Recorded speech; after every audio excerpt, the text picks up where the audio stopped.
for details about a Ukrainian girl, prompting Epstein to reply that he does not like records of these conversations. We had a brief association. The DOJ just dropped over 3 million documents related to one of the most notorious figures in modern history, and buried in those files, mentioned over 440 times, is the name of an NFL team owner. I'm talking about detailed email exchanges. I'm talking about the co-owner of one of the most iconic franchises in professional football, the New York Giants, trading messages with Epstein about women, setting up meetings with women, and using language that'll make your jaw drop. And somehow the NFL is still figuring out whether or not they should investigate this. But here's what makes the story even crazier. This is a guy who is worth an estimated $1.5 billion. The man who produced Forrest Gump, the only person alive with both an Oscar and a Super Bowl ring, and a guy who just weeks ago helped hire John Harbaugh as the Giants' new head coach. And now his name is all over the Epstein files. So I'm going to break down exactly what these emails say, what the NFL is doing about it, and why history tells us that the result of all of this is going to be very disappointing. I'm fully expecting this video to be demonetized, guys, so YouTube won't recommend it to new users. So to fight that, if you guys like this video, we could potentially get it pushed out in the algorithm. And now with all that out of the way, let's get to today's video. Before we get into the emails themselves, you need to understand who Steve Tisch is. This isn't some low profile guy that no one's ever heard of. Steve Tisch was born on February 14th, 1949 into one of the most powerful business families in America. His father, Preston Tisch, co-founded Lowe's Corporation and at one point even served as the United States Postmaster General under President Reagan. We're talking serious old money here, guys. The Tisch family's combined net worth is estimated around $10 billion. But Steve didn't just ride the family name. He went to Tufts University, got into filmmaking, and started producing movies. In 1983, he produced Risky Business, the film that made Tom Cruise a star. Then in 1994, he won the Academy Award for Best Picture for producing Forrest Gump, which grossed nearly $677 million. He also produced American History X, Snatch, and The Pursuit of Happiness with Will Smith. The guy even has a star on the Hollywood Walk of Fame and appeared on Shark Tank as a guest shark. Now on the football side, his father bought 50% of the New York Giants back in 1991. When his dad passed away in 2005, Steve took over as chairman and executive vice president. He shares ownership with John Mara, and together they oversaw the Giants winning Super Bowl 42 and Super Bowl 46, both of those legendary Eli Manning runs. He's literally the only person in history to have both an Oscar and a Super Bowl ring. So I'm not talking about some fringe figure here. This is NFL royalty, Hollywood royalty, American business royalty, and now his name is popping up 440 times in the Epstein files. Now, for those of you guys that haven't been going down this bizarre rabbit hole like I have, let me explain how these documents even came out to begin with, because this has been a wild saga in of itself. 400 times? That's crazy work. And as a Giant fan, I'm disappointed, embarrassed. But yo, we gotta expose these motherfuckers at all costs. And he gotta go. And the NFL ignoring this and not investigating this, and we're gonna have to push him to do it. It just tells you the state this country is. We are the country of pedophiles. That's what Mega was about. That's the Mega goal. And they're winning. They're winning. We got the government accepting this shit.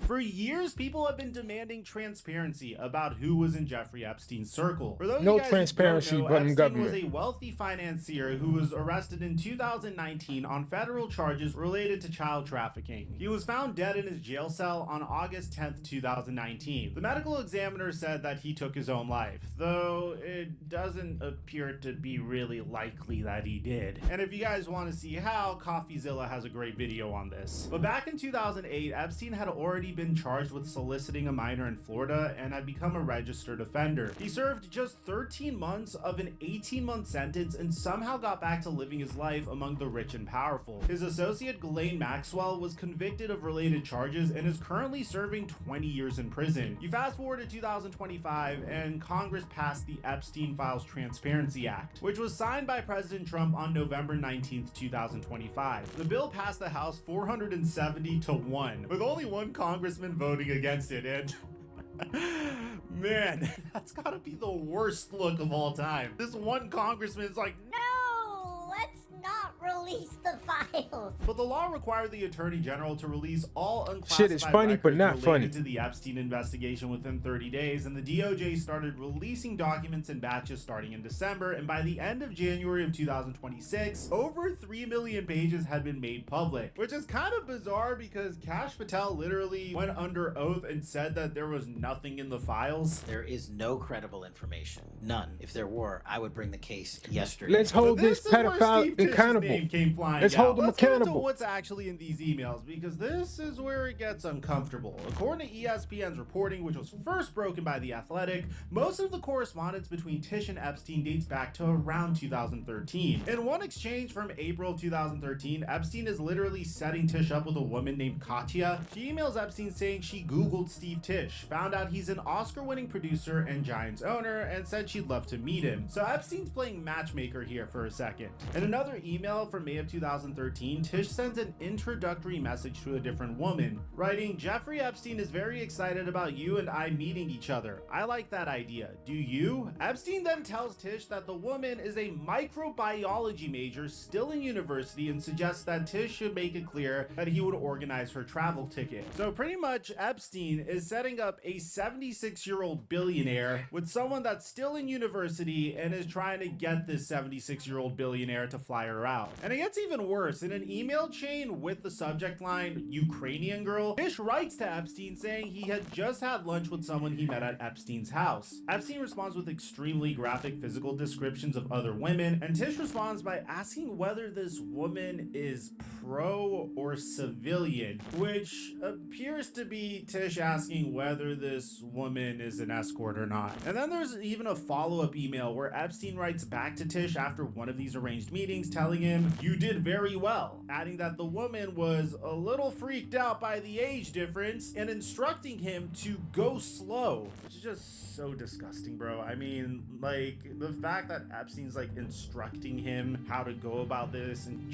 it's just so weird. Epstein also wrote that he tried to convince the woman not to return to Ukraine and that having her crying worked. And Tisch's response is borderline sociopathic. I mean, his response is nice report, funny comment on crying. There were also emails showing that Tisch offered Epstein tickets to his suite at Giants games and invited him to attend other games during the season. Meanwhile, Epstein invited Tisch to his private island in the Caribbean. And at one point, Epstein sent Tisch a message saying, "Send me a number to call. I don't like records of these conversations." He literally put in writing that he doesn't want a written record of these conversations. Yeah, nothing shady or weird going on here amongst the elite of society, for sure not. Yeah.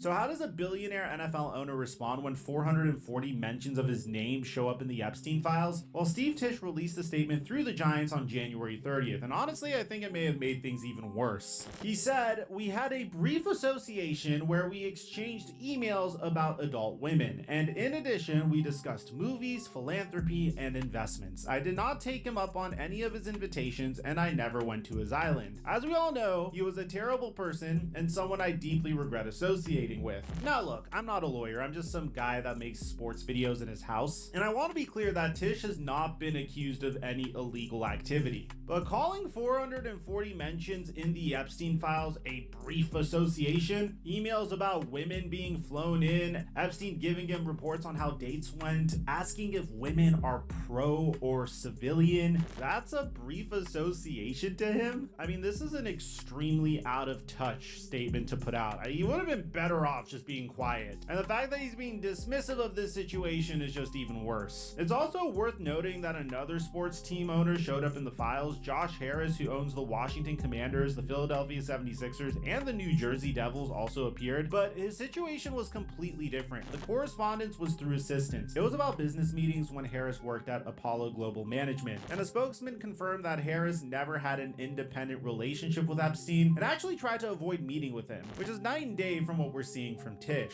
This all breaks on a Friday night. Super Bowl week passes by. I mean, there's a reason I'm covering it now and not before the Super Bowl. And I was really hoping that the NFL would say something about it, but it seems like they're avoiding this topic altogether. It wasn't until February 2nd, right before Roger Goodell's annual Super Bowl press conference, that the league finally released a statement saying that the league is aware of the reports and Steve's response. Our office will look into the matter to understand the facts. When Goodell was pressed at the podium about whether Steve Tisch could face discipline, he said, "You may be getting ahead of yourself on the second part. We are going to look at all the facts. We're going to look at the context of those."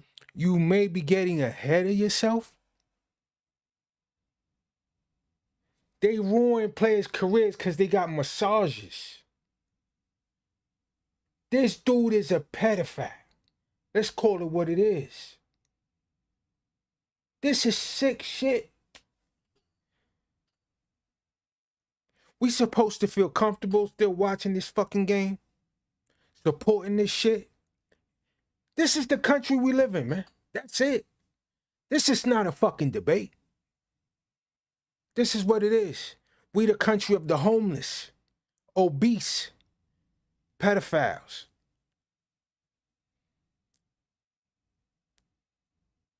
That night owl shit, boy. The secret society is real. All that shit is real. No conspiracy theory. Everything they call conspiracy theory is real. That was just to brainwash you, the sheeps. These megas, man. They all pedos. They got the look, kissing cousins type shit. But let's go on and try to understand that. We will look at how that falls under the policy, but let's get the facts first. When asked directly if the NFL was he want to see videos. He want to see videos. Saying the league needed to gather Roger Goodell want to see videos. Now here's the thing, the NFL's own personal conduct policy says, and this is directly from the rule book, everyone who is part of the league must refrain from conduct detrimental to the integrity of and public confidence. The integrity in the NFL. is looking it is real not bad. enough simply to avoid being found guilty of a crime in a court of law. The policy also specifically states that ownership and club or league management have traditionally been held to a higher standard and will be subject to more significant discipline when violations of the personal conduct policy occur. So the league's own policy says that owners should be held to a higher standard, not the same standard. So what has the NFL done to owners in the past who got caught up in messy situations? Well, let me give you some examples of stuff that has happened in the past. Let's run through the receipts here because the NFL has dealt with owner misconduct before, and the pattern isn't exactly encouraging. Jerry Richardson is the former owner of the Carolina Panthers, and he was fined $2.75 million after an investigation found he engaged in workplace misconduct. The league appointed former U.S. Attorney Mary Jo White to investigate, and while the NFL didn't technically force him to sell, Richardson put the team up for sale, and David Tepper bought it for $2.2 billion, so he was essentially pushed out. Dan Snyder and the Washington Commanders saga dragged on for years, multiple investigations into workplace misconduct, harassment allegations, financial improprieties. Snyder was initially fined $10 million in 2021 and handed day-to-day operations over to his wife Tanya. Eventually, a second investigation led to a $60 million fine, the largest in NFL history at the time. Jim Irsay, the owner of the Colts at the time, publicly said he believed 24 owners would vote to remove Snyder if it came to that. Snyder ultimately sold the team in 2023 rather than face a vote. Jim Irsay himself was suspended for 6 games and fined $500,000 back in 2014 after pleading guilty to a misdemeanor DUI charge. Eddie DeBartolo Jr., the former 49ers owner, was suspended for the entire 1999 season and fined $1 million for his involvement in a gambling-related scandal where he concealed a payment to Louisiana's former governor. And here's the part that really matters. During the Deshaun Watson disciplinary hearings, the NFL Players Association specifically pointed to multiple owners who weren't punished or weren't punished significantly for their own misconduct, including Dan Snyder, Robert Kraft, and Jerry Jones. The union basically argued that the NFL holds players to a way tougher standard than the owners, and when you look at the track record, it's very tough to disagree with them. Dan Wetzel at ESPN made this exact point about Tisch, writing that Goodell should treat a long-standing owner the way he would a random player. But the question is, will he? Because history says probably not. So what happens now? Well, here's the reality of the situation. The NFL said they're going to look into the facts. But as you can see, history indicates that the league doesn't exactly have a track record of moving quickly or aggressively when it comes to punishing owners. The league has no subpoena power. According to NBC Sports, beyond Tisch himself, the NFL may be unable to harvest much additional information. They can't force the women referenced in the emails to cooperate. So while they should investigate, the reality is it might not go anywhere, especially if the league's motivation is to just check the box and move on. But that doesn't mean there won't be consequences. Remember, the personal conduct policy doesn't require a criminal conviction for discipline. The NFL has fined owners in the past, even when no illegal activity occurred. The question is whether Goodell has the backbone to treat this with the same urgency he'd bring to a player situation. If a player's name showed up 440 times in the Epstein files with these kind of emails, do you think the NFL would be casually saying He'll be they're done. going to look at the facts? Well, it's tough to say, because in my James Pierce video that we posted before this, I mentioned how the NFL typically won't be too harsh when it comes to discipline, so long as there isn't visual evidence that has tremendous virality throughout the world, and depending on how good that player truly is. When the Ray Rice domestic violence scandal happened in 2014, at first the NFL just handed him a 2-day suspension. The moment video evidence came out, Ray Rice's career was over. But Kareem Hunt was also caught on camera, but that was during the beginning of his career, and he was a star running back for the Kansas City Chiefs. He got cut by the Chiefs, but then continued his career with the Browns, and then ended up on the Kansas City Chiefs again. So it really just depends on how big the story is, and this seems like something that can easily be swept under the rug. And here's the bigger picture. The DOJ is still releasing documents. There are over 3 million pages, and more batches are coming. The DOJ even admitted that they discovered over 1 million additional documents after the initial deadline. So there could be even more about Tisch, or potentially other people in the NFL that we haven't seen yet. This story isn't going away. Which brings us to the elephant in the room. The NFL has always had a double standard when it comes to owners versus everyone else. Players get suspended for 6 games for a positive PED test. Coaches get blackballed for bounty scandals, but owners don't really get much. When Deshaun Watson was facing his disciplinary hearings, the NFLPA pointed to Dan Snyder, Robert Kraft, and Jerry Jones as examples of owners who either weren't punished at all or got off with a slap on the wrist. Jimmy Haslam, the Browns owner, faced zero scrutiny from the league for his truck stop company's widespread fraud on customers. The union's argument was simple: you can't throw the book at players while giving owners a pass. And now we've got Steve Tisch, a man worth over $1 billion, who is exchanging emails with a convicted offender about arranging meetings with women, asking whether they're escorts, getting post-date reports, and being invited to Epstein's Island. And 2 weeks later, the NFL still hasn't formally opened an investigation. They're just looking at the facts. Compare that to what happened during Super Bowl week. The NFL had to deal with the Tisch Epstein story, the Bad Bunny halftime show backlash, the Bill Belichick Hall of Fame snub controversy, and ongoing labor disputes. It was one of the messiest Super Bowl weeks in recent memory. And yet, instead of getting ahead of the Tisch story, the league let it simmer for an entire weekend before putting out a vague statement. That tells you everything you need to know about how the NFL prioritizes holding its owners accountable. Look, I want to be very clear about something. Steve Tisch has not been charged with any crime. He says he never went to Epstein's Island, and there's no evidence in the released documents that contradicts that specific claim. But what is in the documents paints a picture that, at minimum, is extremely troubling for someone who co-owns one of the most valuable and visible franchises in all of sports. The New York Giants are valued at nearly $5 billion. They play in the biggest media market in the country. They just made a $100 million coaching hire. They've got a young roster with legitimate potential, and now their co-owner is the biggest off-field story in the NFL, and not in a good way. The NFL's personal conduct policy exists for this exact situation. The policy literally says it's not good enough to just avoid being found guilty in court. It says owners are held to a higher standard. So the question is whether Roger Goodell and the other 31 owners are going to enforce their own rules, or whether this becomes another example of the billionaire boys club protecting one of their own. We've seen this movie before with Richardson, we've seen it with Snyder. Both of those situations eventually led to forced sales, but only after years of pressure. Will the same thing happen here, or will the 440 mentions in the Epstein files and emails about arranging meetings with women somehow be swept under the rug? I'll let you decide in the comment section down below. Now, if this is your first time watching one of my videos and you're not subscribed, make sure you consider subscribing because you may never see one of my videos on your feed again. Aside from that, I'm your boy Mike, and I'm dropping our mic until our next upload. Yo, subscribe to my boy Mike, man. I've been fucking with Mike ever since he used to put the draft on live, boy. And trying to make sure YouTube didn't catch it. So, yo, man, this shit hurts my soul as a Giant fan.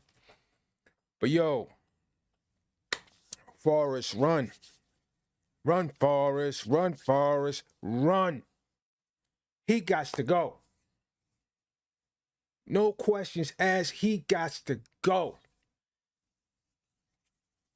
Because it's going to take time for us to get over this one.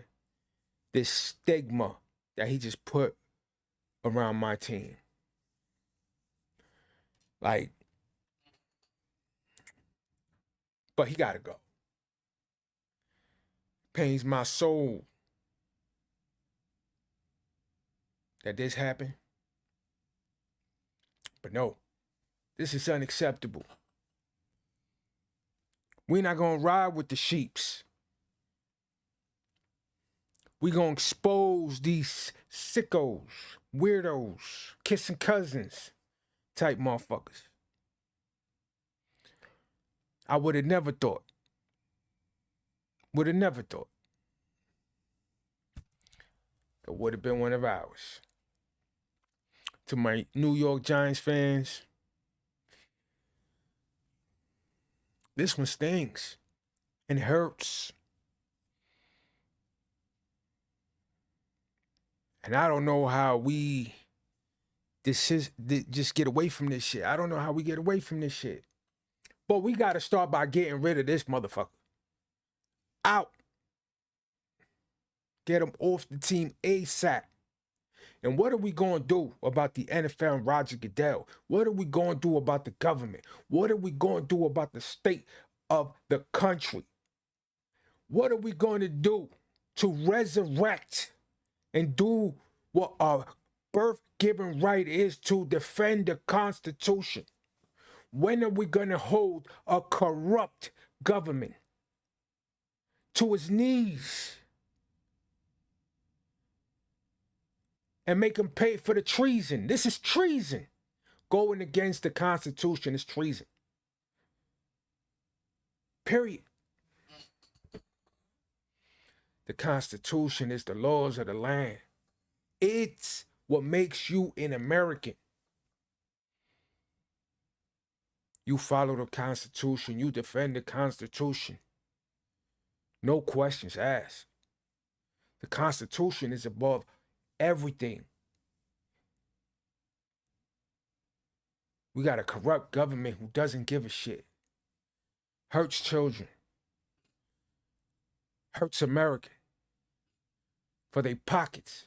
For their sexual, disgusting entertainment. And then we got the sheeps, the 9-to-5s, who bust their ass for the rich. For the billionaires. The elites. The elite. And sex rings. And child trafficking. And destroying the United States of America. When are we going to be able to call it the United States of America again? When are we going to take control from the Jews? From these corrupt politicians? When we going to rain the storm of our forefathers, of the history of this nation? When? But I'm going to leave that there, because today we're talking on this. To my New York Giants. Stay strong. Stay focused. Winning cures all, so they say. It ain't going to cure this one. But it's the start of something. For the real New York fans, from the turf, from the city, that been walking around, hearing the whispers, being involved in discussions about this right here. There'll be better days. But no matter what, you know what it is. When it's wartime, we ready. We throwing the statue at you, because we coming. Still, get better, my boy. We need you. More now than ever.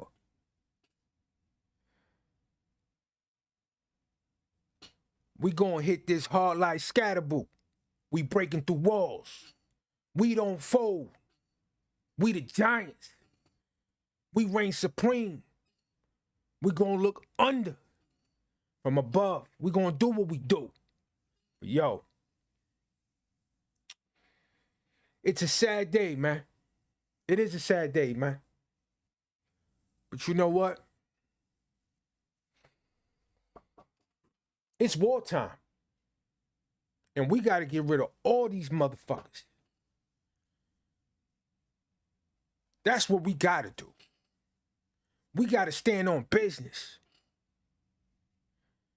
We got to take what's ours. We got to stop working for them and start working for us. We will make America great again when we get rid of these megas, pedophiles, these animals, vultures. But we got to get rid of the weak, the sheeps among us. And we will. We exposing them. I want to give a shout out to all the real patriots who are not letting up, who not letting them just brush this under the rug. They trying real hard with their propaganda to make this disappear, to make us move on like we always do. But we not letting it happen. We letting them know that justice will prevail. Finally, the people are taking a stance. And that gives me hope. And I'ma talk my shit and I'ma walk my shit. Don't call me for the protest. Call me for the war. Let's get it. Yeah.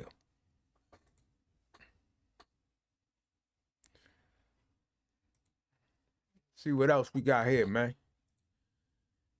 This shit is crazy, man. You sheeps know who you are. Y'all support this shit, man.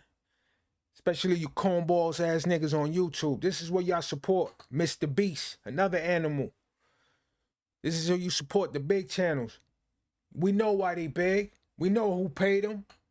We know who sponsored them. We know what they're about. But you support that, you guilty by association. You might not be on the list, but you on the hit list. So you on the list. Let's get it, man.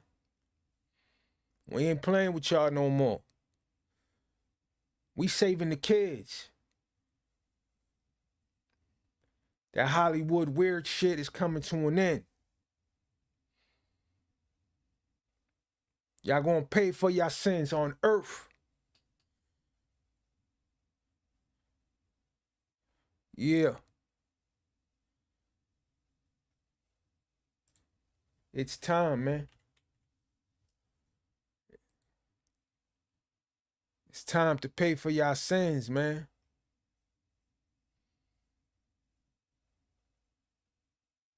It's time.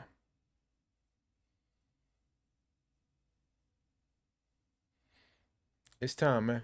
Okay, people, so I've been digging deeper into these Epstein files, and there is a very dark and suspicious story surrounding one of his properties that's known as the Zorro Ranch. Now, I've got a whole bunch of things in a document here about this Zorro Ranch, and it is pretty twisted. They're talking about there might actually be numerous people that were murdered near this ranch, and there's even rumors that he might have had bodies buried at it. Okay, so look. Take a look at this. This is in the Epstein subreddit, okay? r/Epstein. It's been absolutely booming the last few days, as you can imagine. Okay, you know I'm a Reddit demon, and I've been absolutely dipping deep into the r/Epstein subreddit, okay? This is going around. It says, Epstein and Maxwell buried 2 girls strangled to death near the Zorro Ranch.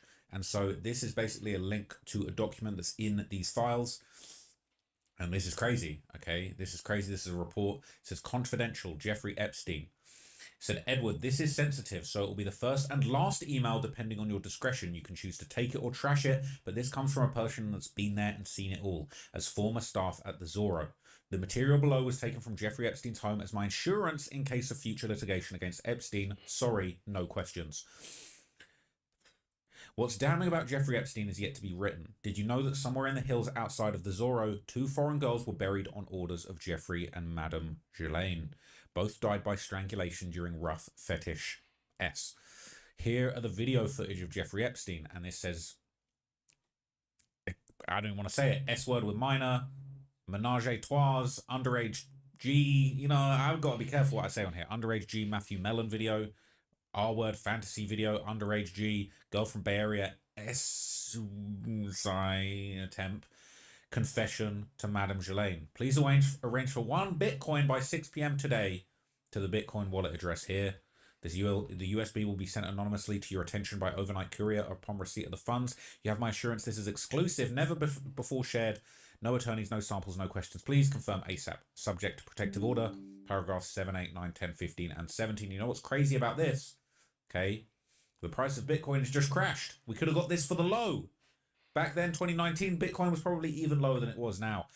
This is crazy. We don't have any more information about what these posts or what these images are. Let's see what people are saying on Reddit. People are saying, okay, why are the cops there still in their station? Okay. It says the state needs to interview the former staff at the Zorro. It's crazy nothing's been investigated there. Yes, indeed. The underground tunnels that are mentioned in the files are at Zorro. There's eyewitness accounts that there was a connection between the Zorro ranch, Tom Ford's ranch. However, he sold his property in 2020, coincidentally, and another ranch owned by the Victoria's Secret owner. There were back roads connecting the 3. Perhaps a New Mexican here can clarify. This place needs to be investigated. It says, and an emotional support puppy. I'm surprised she hasn't strangled that poor creature. I don't. Where was that? I didn't see that part. That's crazy. Seems like the local cops in New Mexico should take a look. Someone needs to take a look at the ground penetrating radar out to this ranch and also to the back 9 of Mar-a-Lago. We'll talk about that another time, okay? It's crazy, all right? It's absolutely crazy. So I'm going to give you some backstory about this ranch, okay? Apparently in 1993, that's when Jeffrey Epstein purchased this 7,000-acre Zorro ranch, and it would later become the site of numerous reported crimes. Here's some backstory. There are allegations by these women that a lot of activity took place not only at Epstein's private island in the Caribbean, but also at the New Mexico ranch. And he would have some of the women give massages to some of his guests. In the documents, one woman said she stayed here as a sex slave starting at age 15. At another point, Jeffrey said nude photos were taken of her, and she met a president of a foreign country here in New Mexico.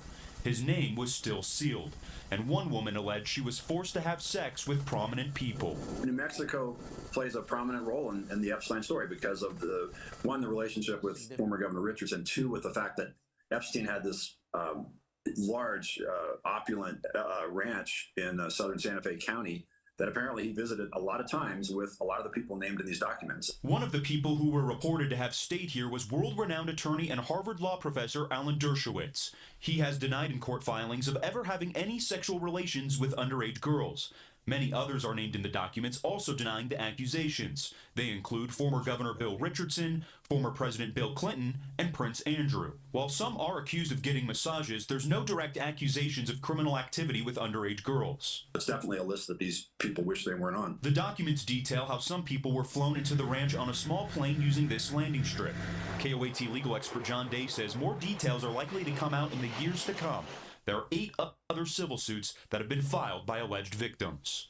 So, look, the ranch is beautiful, right? I mean, this looks like a Target sign. They need to drop a bomb on this bitch. They need to drop a big WMD right on this and just blow this shit up. Factory reset, okay? Word. But there are definitely some skeletons in the closet at this ranch. Now, this is crazy. The comments have been turned off suspiciously. But interestingly enough, okay, reports from multiple sources actually revealed long-held plans for Epstein to basically establish a baby farm at the ranch. And we've discussed in previous videos, he had this twisted plan that he wanted to impregnate 20 women at a time and start a whole new wave of little PDFs just like himself. Yeah, more This maggots. is a throwback article about how Jeffrey Epstein had hoped to seed the human race with his DNA. The white race. What a creep. He apparently basically He had an unusual dream. He had hoped to seed the human race with his DNA by impregnating numerous women at his vast New Mexico ranch. Okay, he confided to scientists and others about his scheme, and according to 4 people familiar to his thinking, there's no evidence that it ever came to fruition, but he had a vision reflected in his long-standing fascination with what became known as transhumanism, the science of improving the human population through technologies like genetic engineering and artificial intelligence. He was charged with the trafficking, all right? He lied about the identities of his client, his wealth, his finances, all of this stuff. But basically, he used tactics to insinuate himself into an elite scientific community. All right, there's pictures. This is an archive, so we're not actually seeing the picture of the ranch. But basically, it talks about how he had scientists gathered at his Manhattan mansion, drinking Dom Perignon, all right, buffet lunches at Harvard's program for evolutionary dynamics, flew people all over the world, all right, link ups with scientists on his private island. Okay, he had a bunch of weird things going on. But what's crazy, okay, is basically it says here, there were multiple occasions starting in the 2000s he told scientists and businessmen about his ambitions to use his New Mexico ranch as a base where women would be inseminated with his sperm and would give birth to his babies. Thank God that never happened, because you know what he would have been on if that was the case. You can't give this guy access to no babies. According to 2 award-winning scientists and an advisor to large companies and wealthy individuals, all of whom Mr. Epstein told about it. It was not a secret, the advisor, for example, said he was told about the plans not only by Mr. Epstein at a gathering at his Manhattan townhouse, but also by at least one prominent member of the business community. One of the scientists said Mr. Epstein divulged his idea all the way back in 2001 at a dinner at the same townhouse. The others recalled Mr. Epstein discussing it with him at a 2006 conference that he hosted in St. Thomas in the Virgin Islands. The idea struck all 3 as far-fetched and disturbing, and there's no indication that it would have been against the law. Okay? Apparently, he told people at a mansion party that he had at his crib that he talked to a scientist who told him his goal was to have 20 women at a time impregnated at the Zorro Ranch outside Santa Fe. And the scientist was working at NASA. Apparently, they didn't remember the name of the person that he was talking to. Basically, he had this idea for a baby ranch based on accounts of the repository for germinal choice, which was to be stocked with the sperm of Nobel laureates who wanted to strengthen the human gene pool. Okay? Crazy. And so the creator of virtual reality and author basically said he had the impression that Epstein was using the dinner parties where some guests were attractive women with impressive academic credentials to screen candidates to bear his children. He didn't hide his interest in tinkering with genes and perpetuating his own DNA. It's just twisted, all right? It's actually twisted. He was looking to have these hot scientist women that he was going to try and groom and inseminate at his ranch. This guy is just disgusting, okay? It is actually disgusting. The fact this was going on is just horrendous, okay? And everybody denied knowing him. They didn't want to talk about him. They didn't want to have anything to do with him. There was a lot, okay? There was a lot going on. But that's what he was apparently getting up to in the New Mexico townhouse. Now, unfortunately, as time's gone on, okay, we're beginning to hear more and more details about what he was planning at this ranch. It was despicable. Now, one person mentioned recently in the released emails is a woman named Sabrina Bittencourt, who had apparently exposed a Brazilian slave farm. Okay, this is crazy. Look at this. Woman behind the arrest of faith healer John of God after claiming he was running a slave farm commits the JAFFE at her home in Barcelona. Sabrina Bittencourt died after accusing her faith healer John of God of abuse. She claimed he kept women captive and exported their children onto the black market. The faith healer has been accused of abusing hundreds of women in Brazil. It says a woman who helped bring down a Brazilian faith healer accused of abuse has taken her own life in Spain. Sabrina Bittencourt died at her home in Barcelona just days after accusing John of God, real name João Teixeira de Faria, of running a slave farm. She claimed young girls were held captive in a farming operation which exported babies on the black market. The women would be murdered after 10 years of having babies in the alleged scheme run by the 77-year-old celebrity faith healer who was arrested last year after hundreds of women accused him of abuse. Oh, what? And she just checked out days after exposing this? Give me a break. That's a picture of the guy. Epstein wishes that he was this dude, basically. This guy, and I'm not glorifying or glamorizing what was going on with these guys. It's absolutely despicable. But like, Epstein was a small fish compared to this guy, quite frankly. Miss Bittencourt left Brazil and was forced to live under protection after receiving death threats. Her eldest son, Gabriel Bam, confirmed her death, writing on Facebook, "She took the last steps so that we could live. They killed my mother." S-Abuse Victim Support Group, Victimas Unidas, who worked with the 38-year-old, said, "We announced with regret her death in Barcelona where she was living." Okay, apparently she committed The S word left a farewell note explaining the reasons why she took her own life, and before her death she was quoted as saying hundreds of girls were enslaved over years, lived in farms in Goya, served as wombs to get pregnant for their babies to be sold, and the girls were murdered 10 years after giving birth. We've got a number of testimonies, and Miss Bittencourt received reports of children being sold between £15,000 and £40,000 in Europe, Australia, and the United States. And that's him in his mugshot after he got caught, and he denied all the charges against him. What's crazy, this faith healer, his work caught the attention of Oprah Winfrey. Now, she's definitely not squeaky clean. If you see the Patrick CC video about Oprah recently, that was pretty damning, okay? She popped up at the grounds of the clinic in 2010, giving him a little whitewash of his image. Very, very despicable stuff. That's him arriving to a police station, okay? It's crazy. Hundreds around the world have accused him of abusing them during healing sessions. He became a wanted man after 10 women accused him of abuse. And after the initial interview on TV, authorities were contacted by more than 600 other accusers, okay? He was arrested, remanded in custody before being charged with the R word and the SA. And basically, he denied all of the charges against him. He started doing psychic surgeries where he said he could cure diseases like cancer. If anyone tells you they can cure cancer, you need to run 100 miles an hour in the opposite direction, okay? And funnily enough, what do you know? Former US President Bill Clinton and supermodel Naomi Campbell are among those rumored to have visited him. Those are a couple of names that have come up in recent videos regarding the Jeffrey Epstein. So, in a released email quoting the article after her death, it was alleged that something similar was actually going on at the Zorro Ranch. Black market babies, okay? This is another leaked email. This is basically said an external email, woman who accused John of God cult leader of R-word mysteriously kills herself at Spanish home, and basically says blank spoke of this going on at Zorro Ranch. She said has said on record that Epstein offered her money to do this, birth babies for black market use. Thank you for investigating this. So apparently this was known, right?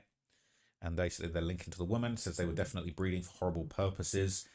I hate how they're not redacting the right things. Every redaction that protects a bad guy should be added to the list of charges for a day of reckoning. You might, what year is it? 2016, 2028. You might get a little reckoning in 2028. It's possible. Okay. Now, interestingly enough, once again, the YouTuber Coop conducted a very deep dive into the accounts of victims held at Zorro Ranch, including allegations of egg harvesting and that there were many more women that were seemingly kept there. So let's check out some clips from this and you'll see But what it would I be mean. a convenient answer to a couple of those events we spoke about previously. Now, I almost didn't include this in the video because I didn't know where to put it, but I thought this might be a good place, and I didn't really connect it until right now. Several victims of Epstein's, including one video interview I found, claim that while they were there, they were drugged and taken while sleeping into rooms that they had never seen before. They were completely sterile and had medical equipment everywhere. And it seemed that by the time they woke up, whatever had happened was over, but they do recall that their legs were open and there were medical instruments everywhere. And the reason this is worth noting in this chapter is not just the medical elements that we're discussing, but also because these women claim that their eggs might have been stolen by Epstein, which, taking that account into context with Epstein's obsession with building a baby farm at this ranch, it's kind of horrifying to think about. And I think there's a little more reality to that claim than anyone might realize. A couple weeks ago, I was researching into this very topic, and she had an intriguing question. And her line of thought is as follows. We know Epstein is guilty of sin, and we know all sorts of girls were raped, abused, and all sorts of other things in the process. Hundreds and possibly even thousands of them, to be more accurate. But not all of these girls have come forward, and many of them were never named or known by those who have come forward. For instance, in one testimony I read, a victim reported that while at the ranch, there were more people than she could count, and among them were dozens of these naked little girls, and she not only knew none of them personally, but hadn't even met them. And these girls just seemingly disappeared afterwards. So then where did they all go? Because it wasn't back home. Or more specifically, where did all the bodies go that didn't make it? After all, the body of an 11-year-old girl isn't built for the abuse of a dozen men, and I thought, wow, my mom's right about something. Where are all the bodies? My first guess is that he might have incinerated them, which, taking on the perspective of a monster, would be the most efficient way to deal with such.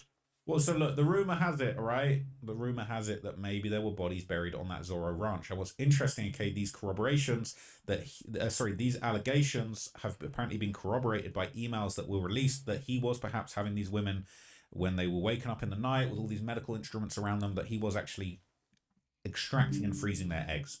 Now, this is crazy. It says there's several programs that do this. Melanie is out until Wednesday. She has the list. I work with all the hospitals.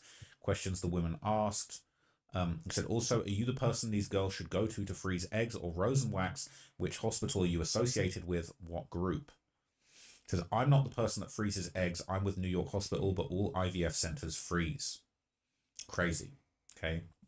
So apparently he might have had this egg freezing operation going on. And what's even more crazy, back to that little documentary, apparently in 2009, police discovered a burial site in nearby West Mesa that contained the remains of 11 women and an unborn child who disappeared in 2001 and 2005. And some people think maybe this has something to do with what's going on at the old Zorro Ranch. Commented about something known as the West Mesa murders. On February 2nd of 2009, a woman and her husband were walking along the mesa, which was less than a mile from their home. During which time, as they strolled along, their dog began tweaking. Not just barking and digging like dogs sometimes do, but ferociously attacking the ground. Confused, the owners approached to get him to stop so they could continue their walk, but before they could, the dog had begun digging up a bone. The owner, familiar with animals, and her husband knowledgeable about what to expect out in the desert, knew this wasn't the remains of an animal, it was most certainly a human bone. So they called the police, showed them the bone, and the authorities got to digging. And that day they found the first body, then another the following. Shocked, they hopped onto satellite view and could see a bunch of disturbed plots of dirt next to each other in that same area. So they continued digging and uncovered the horrifying fact that between 2001 and 2005, 12 bodies were buried in the Arroyo Plain in the West Mesa of Albuquerque, New Mexico. There were 11 female bodies of varying ages and one baby skeleton still in the womb. Using satellite view, the police could see when the man had come and gone over the years. They strolled back and saw the first hole appear in 2001, the last in 2005, and across the area were a whole bunch of tire tracks that kept coming and going. However, the man himself would never be in view, meaning for nearly 5 years, this sick animal had returned to add to his collection. But unlike other killers, he never intended his victims to be found. In fact, he seemingly had everything laid out to the T. The burial site was about a half mile from the end of a suburb being built. Each year, more and more homes were added, until 2005, the same year he stopped burying the bodies in that location, the developers had begun padding the ground over the bodies for a building. And that should have been it. The plans continued to grow from there, with developers anticipating building thousands of new homes on top, eventually covering up and extending well beyond the burial site, which would ensure that no one would ever find the bodies. Except things didn't quite work out that way. In 2008, when the developers were mere feet away from covering the bodies permanently, the housing bubble burst and development halted. During this time, the neighborhood began petitioning for a retention wall to be built to prevent flooding, and because of that, the channel that the water now went through slowly exposed the bones over time, until all it took was one determined dog to reveal them. And yet, despite nearly 2 decades of investigation since, a killer known as the Bone Collector has never been uncovered. Meaning, yes, he is likely still out and about. My heart truly does go out to these victims, and so the killer known as the Bone Collector, they never found out who was responsible, and as of today, 2026, the case still remains unsolved, and the police have identified an additional 8 individuals who went missing under similar circumstances during the same period. So there could be as many as 18, 19 people that went missing as a result of this. When the bones were found in 2009, yes, it was a shock to our community and to the police department. Liz Thompson is a retired APD homicide sergeant who worked this case for nearly a decade, along with Ida Lopez. We have persons of interest that we're looking into, and we continue. So I just don't want it to be out there where we're losing tips because people assume that we've got this number one suspect, and we're not there yet. And clues are far and few in between. What it doesn't have is a lot of physical evidence. These women's remains were bones. There was no clothing, there was no jewelry, there wasn't physical evidence. Police say there are 8 women still missing from 2003 to 2006. According to investigators, their cases share similar circumstances as the West Mesa victims. It's extremely gut-wrenching, heart-wrenching that so many families don't have answers, including that there are still women that were on the list of missing women who haven't been found. And that's extremely important, that there may be additional burial sites. APD also said in the last 2 weeks, they served a new search warrant regarding the case, but didn't go into the specifics about that warrant. So, could Jeffrey Epstein actually be the person responsible for this? It does track. It sounds like he was talking about all these plans to inseminate women from 2001. That's when these murders started happening. It does actually line up. Now, we don't know for sure. This is still unsolved. But it is very suspicious. And the fact that his Zorro Ranch was in the area, there's talk of all these weird things that have gone on behind the scenes. There's other people. Tom Ford's ranch was in the area. He sold his ranch conveniently. Shit started going left. Okay, so in this video, I'm just going to do a very quick, brief breakdown of some of the people, okay, particularly the victims of Jeffrey Epstein, who have mysteriously been deleted, who have mysteriously been checked out. Okay, and it's yet another example of just this whole situation being very terrifying and very scary. So the first thing I want to show you is actually this one, okay? This isn't necessarily a victim, but this is someone who was plugged in. And I could do another video about the Clinton body count because there's also a lot of reports that people that have anything to do with Bill Clinton also end up being disappeared and checking out, okay, allegedly. Now, this is one of the most suspicious deaths connected to Jeffrey Epstein, okay? Death of Mark Middleton, Clinton advisor linked to Epstein, bizarrely ruined a self-deletion, okay? New details have been released in the death of a former advisor to Bill Clinton's administration, whose body was discovered on a ranch property in Arkansas last year. The manner of death in the Mark Edward Middleton 59 case, that's his age, 59, was ruled a self-deletion by the Arkansas State Medical Examiner after he was found hanging from a tree with an electrical cord tied around his neck and a shotgun wound to his chest. Okay, he went double dip. He went, I'm gonna do both. All right, I need to make sure I check out. The body was discovered by the Perry County Sheriff's Department, which responded to a call from Heifer Ranch staff of an unknown vehicle on the property. Sheriff's Deputy Jeremy Lawson responded to the scene to find Middleton's black BMW SUV with 3 boxes of buckshot and a gun case, but no weapon, according to an initial report by the Daily Mail. However, further documents released Thursday indicate that the shotgun, a Stoger 12-gauge coach gun, was discovered near the scene, around 30 feet from Middleton's body. Daily Mail reports that these documents give an explanation of how the department believes that Middleton executed his own demise, stating that the recoil from the firearm's discharge caused it to be launched so far from his body. Middleton, who served as an aide to President Clinton as well as assistant to the Chief of Staff Thomas McClarty, had been linked to accused trafficker Jeffrey Epstein and was thought to have acted as a conduit between the former president and the financier. Middleton authorized at least 7 of the 17 visits Epstein had to the White House between 1993 and 1995, and he flew on Epstein's private jet, the Lolita Express. But despite reports of the Arkansas State Medical Examiner's ruling, suspicions surrounding Middleton's death ceased to be abated. Middleton is one of a number of Clinton's former associates who have died over the years in unexpected circumstances, writes Martin Gould for the Daily Mail. The murder of Democratic National Committee staffer Seth Rich in 2016 is yet to be solved, with no culprit having been found, and suspicions arose surrounding the 1993 suicide of Deputy White House counsel Vince Foster, whose death has been questioned ever since the FBI files vanished from the National Archives. The files, they be vanishing.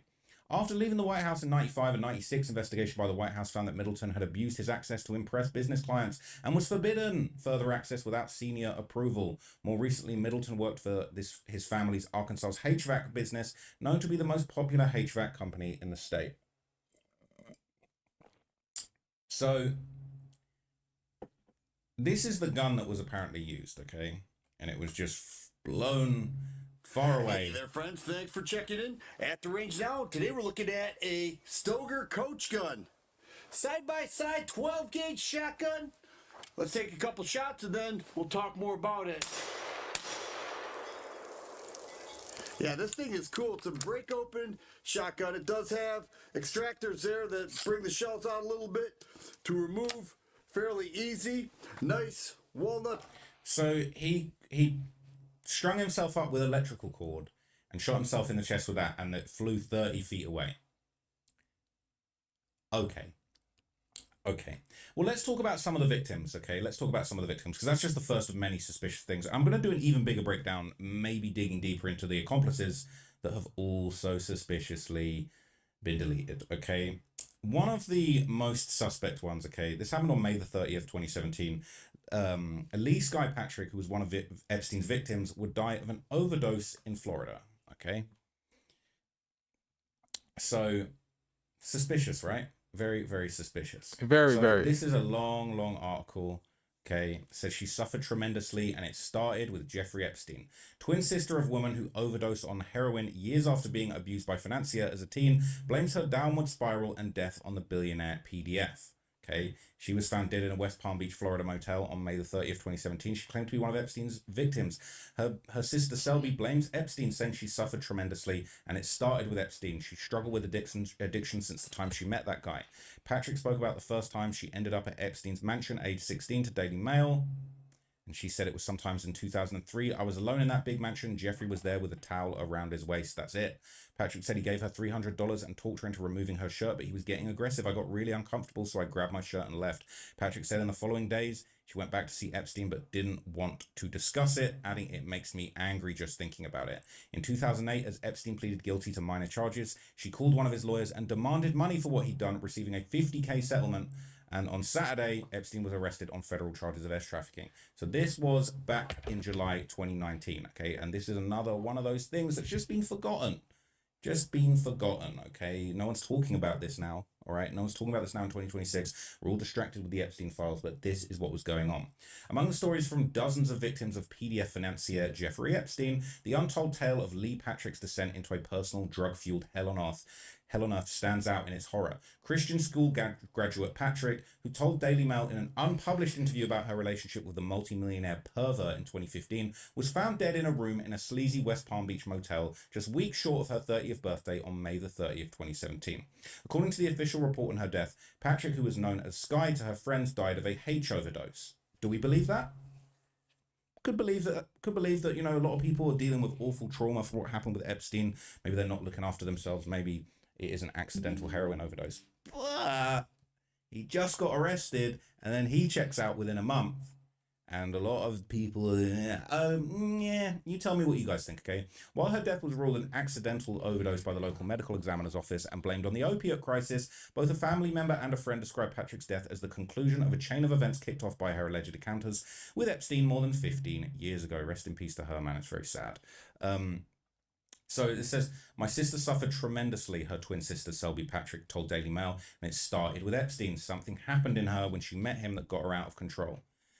All right. And we need to stay firm with the victims. We need to stand solid with the victims. We need to support the victims. We need to listen to them, hear them out, hear their stories, remember them, because this is a story that's been forgotten. We're all worried about what Pam Bondi has to say today. These victims matter, even the ones that aren't here anymore to fight for justice. We have to remember every single one of these stories. It's so, so important. She struggled with addiction since the time she met that guy. It's his fault, all right? Whether it's some nefarious behind the scenes thing, or if he just hurt her so badly that she was driven to drugs, it's still his fault. She went to rehab several times. She fought hard, but eventually she succumbed to the addiction. We miss her. Epstein, a Wall Street financier with more than $100 million in properties in Manhattan, Palm Beach, and elsewhere, was arrested on July the 6th on federal charges of sex trafficking. The arrest has shaken the political establishment to its core because Epstein, a friend of President Donald Trump and former President Bill Clinton, has been accused of sharing some of his underage victims with other powerful men. Man, this stuff's so sad. In the mid-2000s, Palm Beach police investigated Epstein and accused him of recruiting and paying dozens of girls, many of them troubled and some of them as young as 14, from working-class neighborhoods for sex in a dungeon at his waterfront mansion. They called it a dungeon. The then Palm Beach County State's Attorney, Barry Kreischer, and federal prosecutors led at the time by now former U.S. Labor Secretary Alex Acosta, worked out what has been called a sweetheart deal with Epstein's high-powered legal team. It allowed the PDF to plead guilty to misdemeanor prostitution charges. Acosta, after being asked by Democrats and Republicans, resigned from his government position on Friday as details of the Epstein deal continue to roll out. In 2008, Epstein served 13 months of a 18-month sentence in a county jail where he only reported his cell after business hours on weekends. Okay, he just went to his cell in the evenings and on weekends, all right? Insane. Every weekday morning during his sentence, Epstein's chauffeured limo picked him up outside the jail and drove him to a fancy downtown West Palm Beach office so he could continue conducting Wall Street business. That's the crib. Mental. I'm so glad this guy's dead. Patrick was not a limo kind of girl. She rode in friends' aging cars to travel the 17 miles from her childhood home in working-class Lake Worth, Florida, to Epstein's $15 million house. Patrick's name became public when she was subpoenaed to testify in one of a series of lawsuits filed by victims against Epstein, and when Daily Mail contacted her for an interview in 2015, she agreed to talk about the first time she ended up at Epstein's mansion. She admitted then to battling an addiction to drugs, but she was clean and sober after a stint in rehab and had just applied for a job selling insurance. At the time, she revealed she was engaged and was planning on marrying her son's father, and Patrick admitted to being a wild teenager who used alcohol despite the state's drinking age of 21, and drinking, she said, made her do things she might not do otherwise.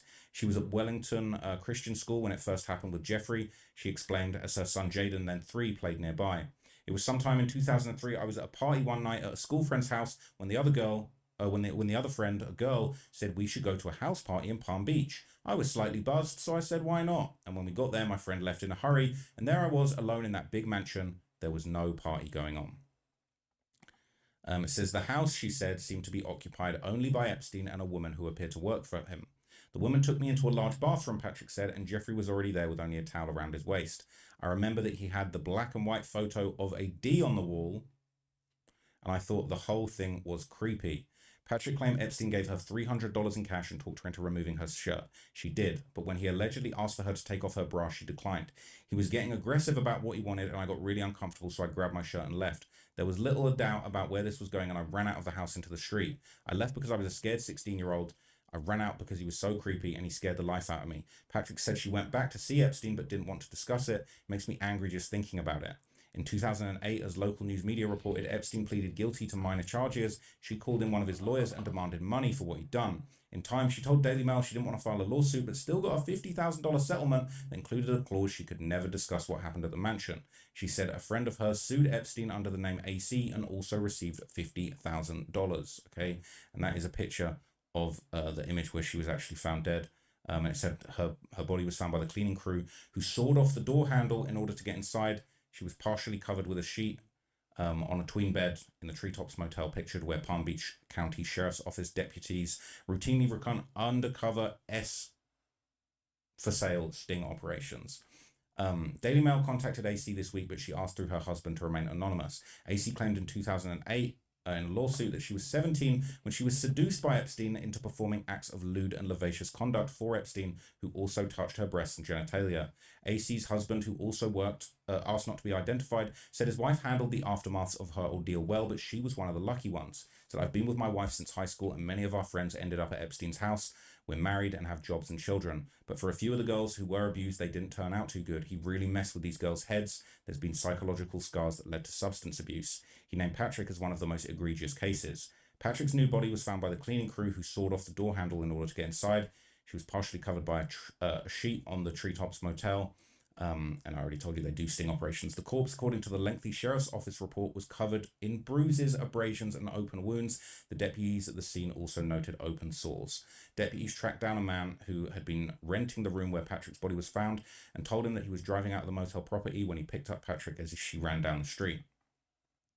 Says he told the authorities she looked like she may have been beaten, was obviously under the influence of drugs. He said she agreed to go back to his room so she could take a shower and clean up her wounds. In the room, the man told deputies that he witnessed Patrick getting high while sitting on the toilet. She'd been finding baggies filled with white powder in her bra. She'd been hiding baggies filled with white powder in her bra. When she passed out, he said that he flushed the drugs into a toilet and threw out her glass pipe into the garbage. She was snoring on the bed when he left to check out. He told deputies he figured she'd eventually wake up, which she didn't. Her son Jaden, who turned 7 later this month, was left under the care of her twin sister Selby. You know, AC's husband said that the system may have failed them twice, once in letting Epstein go, and a second time by failing to provide some kind of support. Palm Beach County court records show that Patrick was arrested 12 times in the 14 years between the time of her encounters with Epstein and her death. Her rap sheet included possession of cocaine, domestic battery, resisting arrest, battery on a law enforcement officer, and assault. And in 2017, she was arrested outside her sister's house and charged with trespassing. She'd been banned from the property after her attempts to see her young son, who was in her sister's custody, turned violent. According to records, Patrick pleaded guilty and was sentenced to 17 days in the county slammer, and she was found dead 2 weeks after her release. So look, stories like this are just so harrowing and sad. It doesn't matter exactly how it went down.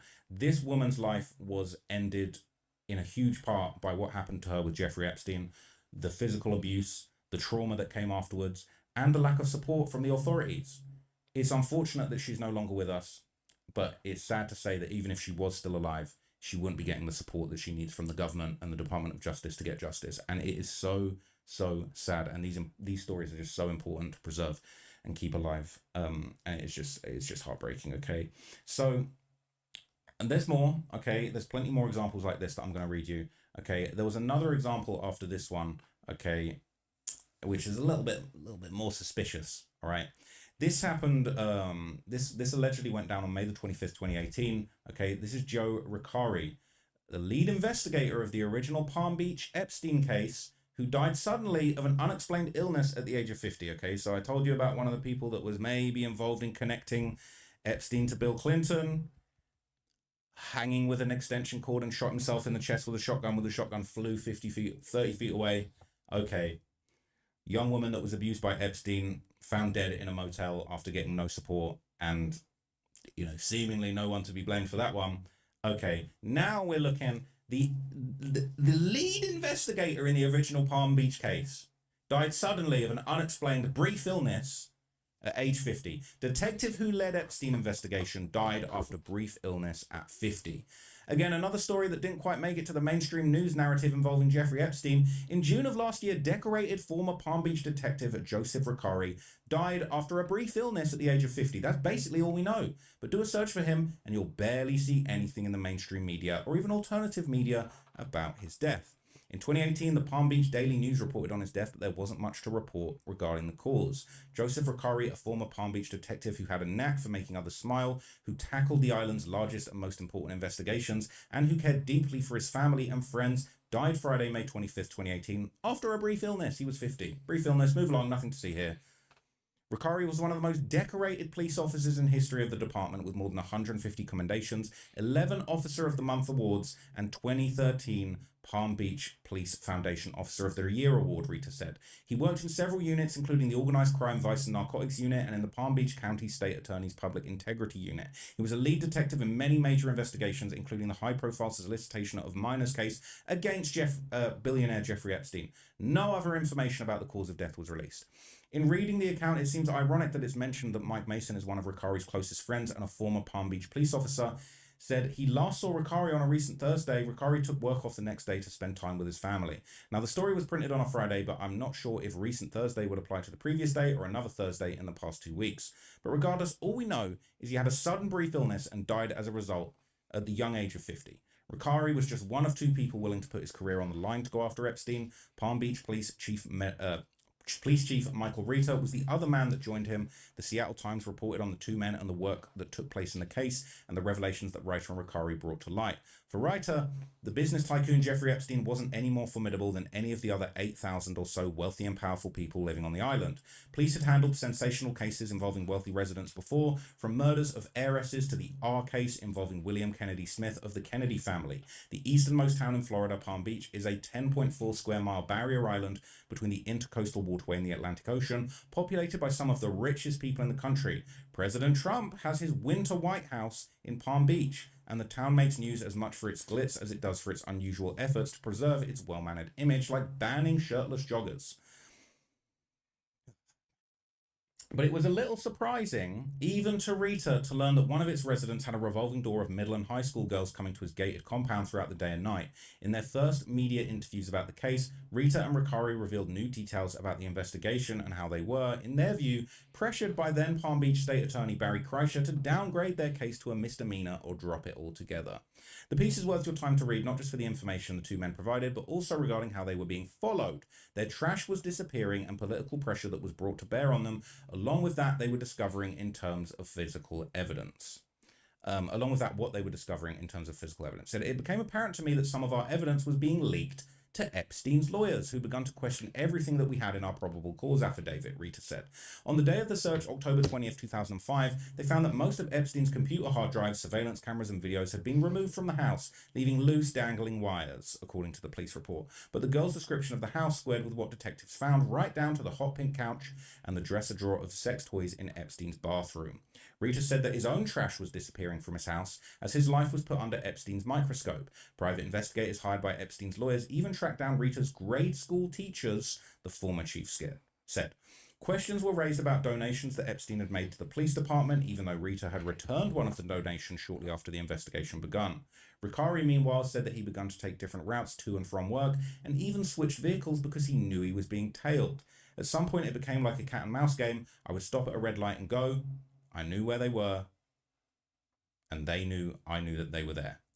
I knew they were there, and I knew, and they knew I knew were there. These italics are throwing me off. I was concerned about my kids because I didn't know if it was someone that they had hired just out of prison that they would hurt me or my family, Ricari said. Despite relentless political pressure, Rita and Ricari soldiered on, and their determination yielded evidence that supported most of the girls' allegations, they said. They had phone records that showed Epstein and his assistant Kellen had called many of the girls. Epstein's flight logs showed that the calls were made when Epstein was in Palm Beach. They obtained dozens of message pads from his home that read like a who's who of famous people, including magician David Copperfield and Donald Trump, an indication of Epstein's vast circle of influential friends. There were also messages from girls, and their phone numbers matched those of many of the girls Ricari had interviewed. Ricari said, They read, Courtney called, she can come at 4, or Tanya can't come at 7 p.m. tomorrow because she has soccer practice. That's fucking gross.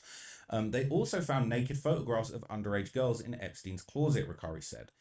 There were also witnesses. 2 of Epstein's butlers gave Ricari sworn interviews confirming that young girls had been coming and going at the house. One of the butlers, Alfredo Rodriguez, told Ricari that when he was tasked with cleaning up the master bath after Epstein's session with the girls, he often discovered sex toys. Once he accidentally stumbled on a high school girl whom he identified sleeping naked in Epstein's spa. He testified in a 2009 court deposition. Rodriguez said that he was given the job of paying the girls, telling Ricari that he was a human ATM machine because he was offered by Epstein to keep $2,000 on him at all times. It's just fucked, isn't it? Yeah, really fucked. He was ordered by Epstein. He was also assigned to buy the girls gifts. Rodriguez gave Ricari copies of pages from a book that Epstein and his staff kept with all the names and phone numbers for many of the Palm Beach girls, Ricari said. Rodriguez, however, held on to the bulk of Epstein's little black book. I thought it didn't exist. And in November 2009, tried to sell it for $50,000 to an undercover FBI agent posing as a victim's lawyer. He was arrested and sent in 2012 to federal prison and died 3 years later following an illness. Huh? Everybody catches that illness, boy. Hang on a minute. What? I can't believe another body. I wasn't expecting another body following an illness.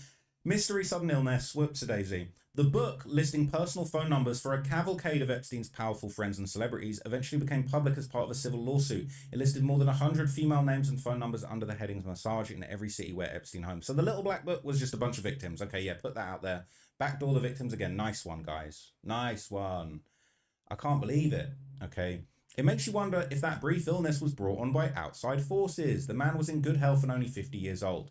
This sudden death is made all the more strange by statements made by Rita. In 2010, Rita gave an exclusive interview to the Daily Beast where he states that during the investigation, both him and Ricari became aware that they were under surveillance for several months by an unknown source. Rita had previously stated that the state attorney Barry Kreischer was hesitant to prosecute Epstein, causing Rita to send a letter to Kreischer complaining of the highly unusual conduct involved in the case. That state attorney Kreischer turned a blind eye to this case is made all the more disturbing when you recognize he was also in charge of Florida's Crimes Against Children unit, a position in which he could directly affect cases against individuals accused of crimes against kids. Oh, crazy. Whoopsie. The guy protecting Epstein was put in charge of everything to do with protecting kids. Whoops. Exactly. Oh, that's the one thing we didn't want to happen. I'm sick of this shit. According to his obituary, I'm getting angry. I'm getting hot. I'm triggered. According to his obituary, in 2013, Joe retired as a law enforcement officer as one of the most decorated detectives in the history of the Palm Beach Police Department and accepted a position to work in the private sector. He joined Gold Coast Beverage Distributors, the 4th largest beer distributor in the country, as the director of loss prevention. After Gold Coast was sold, Joe was then recruited again to join Gold Coast Holdings as the director of facilities. There he was responsible for more than 90 restaurant locations and several commercial buildings. Joe will always be remembered for his generous spirit and pursuit of justice for victims. His passion for helping others was contagious, and his steadfast devotion to his family was extraordinary. Joe never missed an opportunity to make people laugh, no matter the circumstances. Mental. And while his death was ruled as natural, it was just a natural quick death. Just a natural quick death of just another person involved in the Epstein files. Questions have remained and they've circulated on Reddit, okay, about whether Jeffrey Epstein was involved in the death, especially since Epstein specifically discussed Ricari's death in leaked emails from the Epstein files. This is from 5 days ago. Can you believe it? Can you believe it? Look at this, all right? So I'll read you this, and I'll read you the whole thing. It says, not sure if anyone's posted this yet. I looked through all the old posts and searched Ricari. Didn't come up with anything. But with that being said, has anyone seen this email? Joe Ricari was a Palm Beach detective who led the Epstein investigation. The email was written in February of 2019. The images are screenshots taken directly from this in Gmail. If you haven't been to Gmail, someone uploaded all the files so it looked like the Jeffrey Epstein Google account. You can search it. Let's have a look, shall we? Oh my God. Fucking hell. Stop!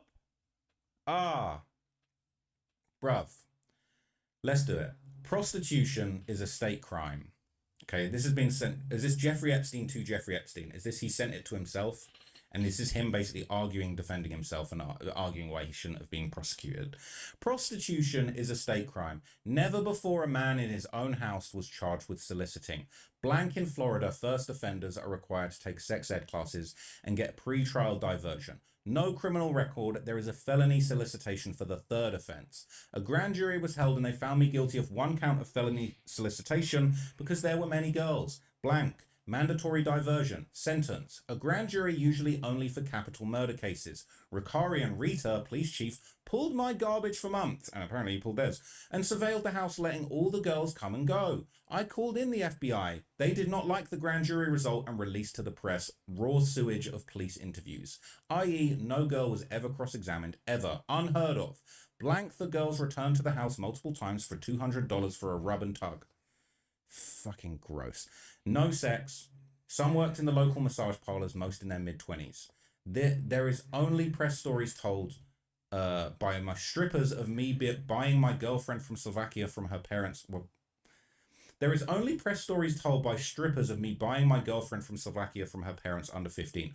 All made up to get press. FBI, so this is Jeffrey Epstein basically writing his little defense he sent to himself. FBI puts a task force together titled Operation Leap Year to investigate my personal massage activity. Nuts. Interviews my chiropractor, medical info, etc. Oh no. I love being alive, and please don't hurt me. I'm just going to read this. I'm not giving my opinion. All right, please don't hurt me. Blank worked at Mar-a-Lago. Trump knew of it and came to my house many times during that period. The testimony of houseman John Alessi confirmed it. He never got a massage. Abe Gossman, friend of mine, ran into financial difficulty with assisted living homes. Blank, his home was listed at $45 million with no takers for months on end. He and I agreed on a price of $30 million. His wife, Blank, ends up going to jail for lying to the bankruptcy trustee about her jewelry. This is in the summer of 2004. I became the stalking horse bidder at $36 million, i.e. if someone bid higher, I would receive a fee. Trump buys the house at the telephone auction. Only me, Trump, and his friend Pulte, the developer. He quickly puts it on the market for $125 million, serves the purpose of justification for a higher sale later. Blank, and no one will touch it. It's bought in the name of Trump Properties LLC. No idea who owns it or what else it owns. 3 years later in 2008, he sells it to Rybolev for approximately $100 million. He should have had a $50 million plus capital gain. He tells people and press he spent $20-30 million to fix it up. That would justify a reduction in capital gains. Key question, how did he report the sale? If he did at all on his 2008 tax return. I'm just going to say one thing, okay? I hope I don't regret it. This is why Jeffrey Epstein's dead. Anyway, it says he's whiling. He is whiling in this. What the fuck? He has no money when he buys that. Why are you talking about these two things in the same email? That's all I want to know. What the fuck? He has no money when he buys this house. His business model is putting his name on real estate. Bro, Jeffrey Epstein was playing with fire. Jeffrey Epstein was. His business. Bruh. His business. His business model is putting his name on a real estate development and he gets a fee for using his name. The hotel biz is just that. Someone else buys the hotel hoping to make a profit for its operation and eventual sale. Trump put his name on it and gets a 2% fee and maybe a piece of the profit, if any on sale. He touts the project as his, just as in his current financial statements on file as president. He lists his income as the gross receipts of the clubs with no expenses deducted, not his personal revenue, i.e. the Doral Golf Club loses money every year. It pays out more than it takes in, but he lists the revenue as his income. Amazing. This guy, Jeffrey Epstein, bro, he was a pack pending for sure. That would justify reduction in capital gains. He has no money when he buys the house. All right, I already read that. Trump's relationship with Deutsche Bank has not always been amicable. In November 2008, he had difficulty making payments on a $640 million Deutsche Bank loan. $40 million of which he guaranteed personally, he took out to finance the construction of Trump Tower in Chicago, and he links it. In July, miraculously, Rybolev rebuys the house for roughly the same $40 million profit. And he ends the email.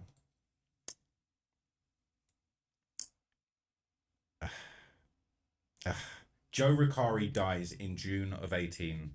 Same MO. And I believe this is an article talking about, is this Rybolev being found dead? You're joking.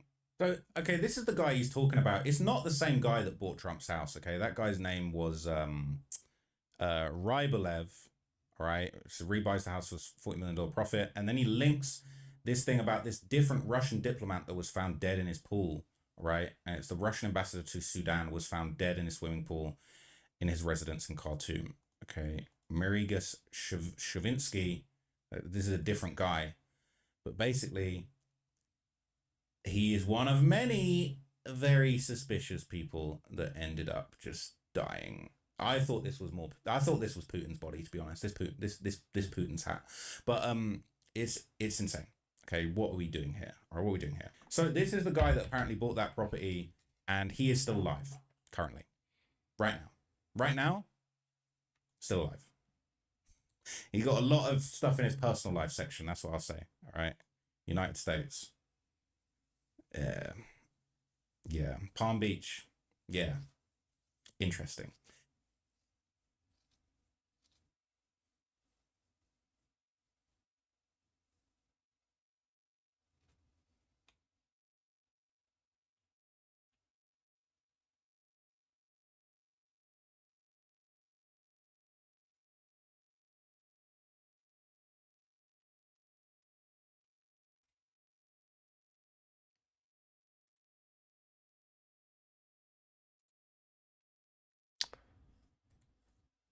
Ah, man, this shit is nuts, man.